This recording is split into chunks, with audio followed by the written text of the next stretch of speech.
슬프지만 우리 주위에는 불편한 진실이 너무 많습니다.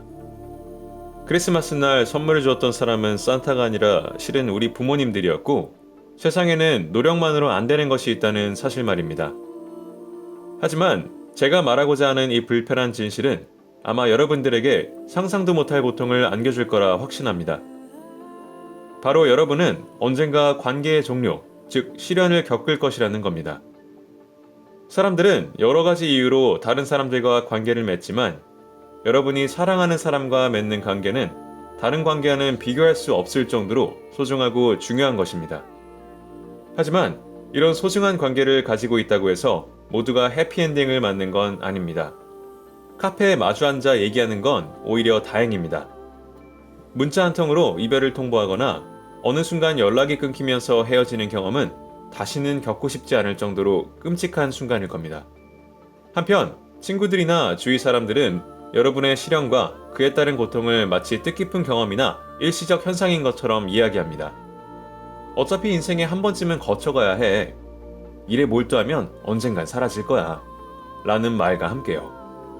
하지만 많은 심리학자들은 입을 모읍니다. 시련은 고쳐야 하는 심리학적 질병이라고 말이죠.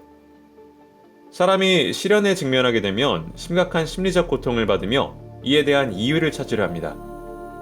문제는 정작 문제의 파악에 필요한 이성은 마비되고 끝없는 의심과 음모론이 마음속에서 피어나기 시작합니다. 자신에게 분명히 결점이 있어서 헤어졌다고 생각합니다. 데이트를 하면서 분명히 자신이 그를 기분 나쁘게 한 순간이 있다고 생각합니다. 무의식적으로 과거를 돌아보면서 자신의 실수와 결점을 찾아내려고 애씁니다. 이런 행동을 지속하면 뇌는 자신의 결점을 찾아내는 행위에 중독되어 자신이 파괴될 때까지 이를 반복하게 됩니다. 오히려 마약 중독자들은 양반입니다. 적어도 그들은 자신이 중독되었음을 알지만 실현당한 사람들은 자신이 중독되었다는 사실조차 모릅니다. 게다가 임상학적으로 실현을 당한 사람들은 극적인 생산성 감소, 우울증, 정신분열증, 불면증, 면역기능 장애, 지능 감소에 걸릴 확률이 크게 증가합니다. 이런 시련을 극복할 최고의 방법은 바로 최악 리스트를 작성하는 겁니다.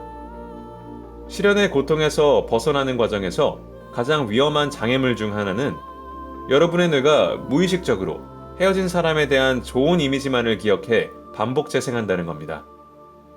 자신의 연애를 되돌아보면서 그 사람과 경험했던 최악의 순간을 적어보세요. 만약 뇌가 다시 행복 비디오를 재생하려 하면 리스트를 꺼내 읽어보세요. 그리고 그날의 고통에 몸서리치세요. 시련은 고통스러운 과정입니다. 특히 미처 예상하지 못한 헤어짐은 더더욱 마음을 헤집어 놓을 겁니다. 하지만 시련은 우습게 봐서도 안 되고 대단하게 생각해서도 안 됩니다. 시련의 고통으로부터 자신을 보호할 수 있는 간단한 장치를 만드는 것이 시련에서 벗어나는 가장 첫 번째 단계임을 명심하세요.